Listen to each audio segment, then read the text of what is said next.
guys! Welcome to my YouTube channel. I am CL and this is Madam C channel. Hi guys! Sa video na ito is i-guide ko kayo kung paano kayo makapag-top up sa inyong ShopeePay using Gcash. So may video na po ako dito sa aking YouTube channel kung paano kayo makapag-top up sa inyong ShopeePay using Coins.ph and 7-Eleven.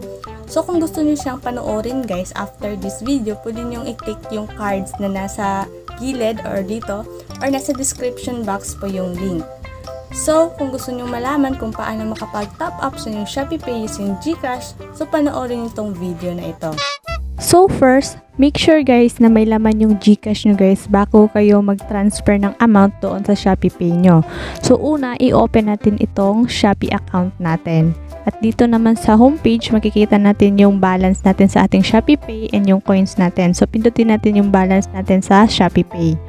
Ayan, dito sa ating ShopeePay homepage, makikita natin yung balance ng ShopeePay account natin. Tapos dito naman sa baba, yung mga option na pwede natin gawin para sa ating ShopeePay. So, i-click natin yung top up.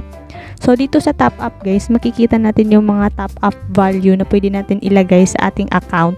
Or pwede nyo din i-input na lang yung amount na gusto nyong ilagay sa inyong ShopeePay. So, yung ilalagay ko is 205 kasi yun lang yung laman ng Gcash ko.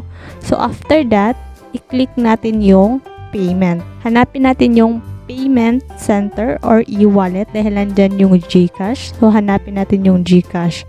Tapos, i-click natin yung Gcash, then confirm. Ayan, dahil okay na lahat, nakapili na tayo ng payment, i-click natin yung pay now. Tapos, dito sa email verification guys, makikita natin yung total payment na babayaran natin which is 205. Tapos, i-click natin yung pay. Next naman, ilagin natin yung Gcash natin dito. So, ilagay natin yung number ng Gcash natin. Tapos, ilagay natin yung 6-digit number na sinend nila sa ating number. Tapos, ilagin na natin yung Gcash natin. So, ilagay natin yung IMPIN natin. Ayan, dahil nakalagin na tayo sa ating Gcash, yung amount ng Gcash ko is 205 lang. So, 205 din yung ito-transfer ko doon sa ShopeePay ko. So, yung 205 ko is mapupunta na siya sa aking ShopeePay account. So, i-click na natin yung pay 205 sa baba para yung 205 matatransfer na siya doon sa ating ShopeePay. So, ayan lang guys, tapos na. So, yung 205 natin is andito na siya sa ating ShopeePay account. So, ganun lang kadali mag-top up sa ShopeePay using Gcash.